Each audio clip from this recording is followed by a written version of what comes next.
বন্ধুরা, শীতকাল মানেই কিন্তু কড়াইশুঁটির কচুরি। আর এই কড়াইশুঁটির কচুরিটা যদি একদম সহজভাবে বানিয়ে নেওয়া যায়, আজকে আমি সেই রেসিপিটাই আপনাদেরকে শেয়ার করলাম। আপনারা ফুল ভিডিওটা দেখুন, তাহলেই বুঝতে পারবেন যে কত সুন্দরভাবে এই কচুরিটা আমি বানালাম। নমস্কার বন্ধুরা, রূপা রান্নাঘর উইথ ভিলেজ ফুডের তরফে আপনাদের সকলকে রইল অনেক অনেক স্বাগত। বন্ধুরা, এখন যে যেখান থেকে ভিডিওটা দেখছো তাদের সকলকে রইল আমার অনেক ভালোবাসা, আর বড়দের রইল আমার অনেক অনেক প্রণাম। বন্ধুরা, আজকে আমি বানাবো কড়াইশুঁটির কচুরি। আর কিভাবে বানাই আপনারা দেখুন। আমি বাগানে এসেছি, বাগানে আমাদের কড়াইশুঁটি গাছে হয়েছে, কিন্তু অল্প হয়েছে। বাড়িতে কেনাও আছে কড়াইশুঁটি, আর এখান থেকে অল্প একটু তুলবো, তার সাথে তুলবো ধনেপাতা। আর এইভাবে আপনারা কচুরি বানিয়ে খেয়ে দেখবেন, খুবই টেস্টি হয়, খুবই লোভনীয়। চলুন তাহলে আগে আপনাদেরকে দেখাই যে কড়াইশুঁটি গাছে কীরকম কড়াইশুঁটি হয়েছে। দেখুন বন্ধুরা, এরকম কড়াইশুঁটি হয়েছে এই যে গাছগুলোতে, দেখুন। আর এখন তো তুলে তুলে খাওয়া হচ্ছে। আর এই কড়াইশুঁটিগুলো খুব মিষ্টি, যার জন্যে এই বাগানে এলেই তোলা হচ্ছে আর খাওয়াও হয়ে যাচ্ছে। দেখুন ভিতরে ভিতরে কিন্তু অনেক শুঁটি হয়েছে। এখান থেকে বন্ধুরা যে শুঁটিগুলো একটু মোটা মোটা আছে সেগুলোকে আমি তুলবো। আর এরকম গাছ থেকে মটরশুঁটি তুলে যদি, এর কিন্তু স্বাদই আলাদা। যাদের যাদের গাছ আছে তারা তো অবশ্যই বুঝতে পারবেন। দেখুন বন্ধুরা, এই মটরশুঁটিগুলো কত বড় বড় হয়েছে। এইটা কিন্তু এখনো দানাগুলো ছোট ছোট, এটা থাক, এইটা আমি তুলে নেবো। এটা কিন্তু বেশ বড় হয়েছে। আর ভিতরে ভিতরে কিন্তু মটরশুঁটি বেশ বড় বড় হয়ে গেছে অনেকই, দেখুন। আর এখানে দেখুন বন্ধুরা, একটা একটা ভিতরে কিন্তু পালং শাকও হয়েছে। আর পালং গাছগুলো কিন্তু কত বড় বড় ঝাড় হয়েছে। একটা দেখুন বন্ধুরা, কত বড় এই ঝাড়টা হচ্ছে।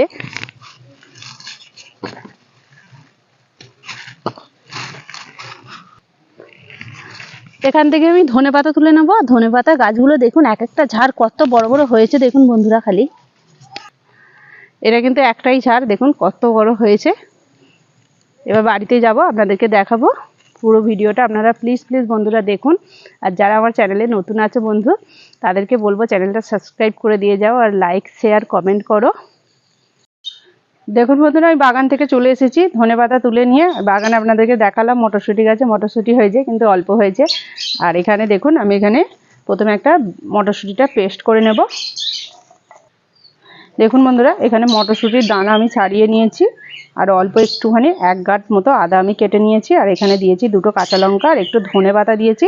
এই ধনেপাতা কিন্তু জন্য কিন্তু এই যে কচুরির যে পুরটা হবে তার কিন্তু স্বাদ কিন্তু অনেকটাই বেড়ে যাবে। আর এই ধনেপাতায় সবগুলো দিয়ে আমি একসাথে, আপনারা শিলনোড়ায় বেটে নিতে পারেন, আমি মিক্সিতে পেস্ট করে নেব। প্রথমে আমি উনুনটা ধরিয়ে নেব। উনুনটা ধরিয়ে নিয়েছি। আর এদিকে কড়াই তো গরম হয়ে গেছে, এর মধ্যে দিয়ে দিচ্ছি সর্ষের তেল।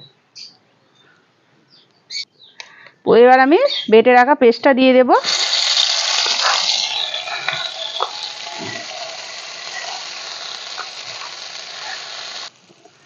দেখুন বন্ধুরা, এবার এর মধ্যে আমি মশলাগুলো সব দিয়ে দেবো এক এক করে।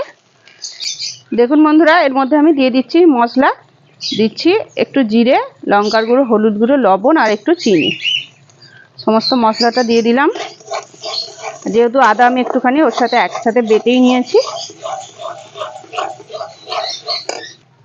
আর বন্ধুরা, কচুরি বানাতে গেলে কিন্তু যেটা না দিলেই নয়, হিং। আর এই হিংটা কিন্তু যে দোকানের যে কিনতে পাওয়া যায় প্যাকেটের মধ্যে, যে ডিপের মধ্যে থাকে, সেই হিং নয়। এগুলো কিন্তু ডেলা হিং, এগুলোও কিনতে পাওয়া যায়। এই হিঙের কিন্তু অনেক বেশি স্বাদ গন্ধ। আর এই হিঙে আমি জলে গুলে একটু দিয়ে দিলাম।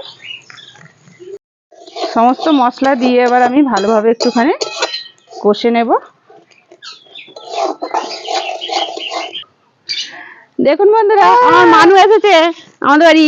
আমার মানু রোজ আমাদের বাড়ি ঘুরতে আসে, পাখি দেখতে আসে। মানু, আর দেখতে দাও, এখানে বন্ধুদেরকে বল দে হ্যালো বন্ধুরা।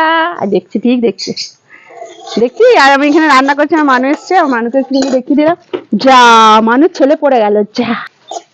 দেখুন বন্ধুরা, মশলাটা থেকে কিন্তু একদম কচুরির যে পুরটা তার মধ্যে কিন্তু সব জল, আর একদম একটু জল নেই। এবার এর মধ্যে দিয়ে দেবো একটা ভাজা মশলা। দেখুন, এই মশলাটার মধ্যে আছে গোটা গরম মশলা, জিরে আর শুকনো লঙ্কা আমি শুকনো কলায় ভেজে গুঁড়িয়ে নিয়েছি। আর এই মশলাটা দেওয়ার জন্য কিন্তু এই কচুরির স্বাদটা কিন্তু অনেক গুণ বেড়ে যাবে। আপনারা অবশ্যই মশলাটা দিয়েই কচুরি করে দেখবেন, এর কিন্তু স্বাদ অনেকটা সুন্দর লাগবে। দেখুন বন্ধুরা, পুরটা আমার একদম রেডি হয়ে গেছে কচুরির জন্য। এবার আমি নামিয়ে নেব।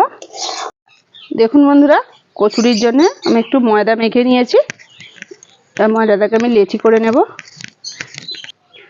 লেচিগুলো করে নিয়েছি। এবার লেচিগুলোর মধ্যে আমি দিয়ে দেব পুর। প্রথমে এইভাবে একটুখানি বড় করে নিলাম।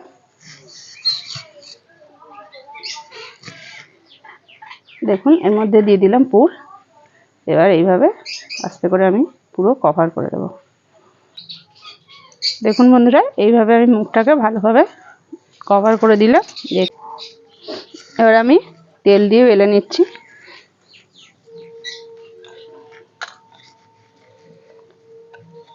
খুব হালকা হাতে এইভাবে বেলতে হবে, কিন্তু বেশি চাপ দিলে হবে না, পুরগুলো কিন্তু বেরিয়ে যাবে ভিতর থেকে।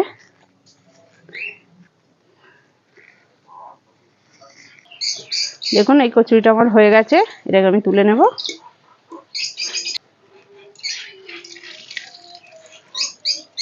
একইভাবে এই কচুরিগুলো আমি সবই ভেজে নেব এক এক করে।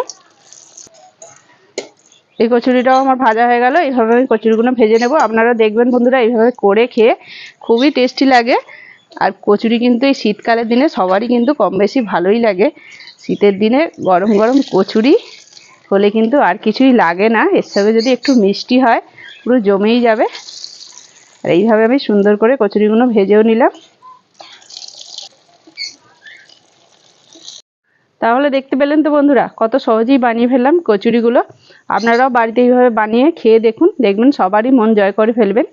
আর দেখাচ্ছি আপনাদেরকে ভিতরটা যে কত সুন্দর কচুরির পুরটা হয়েছে।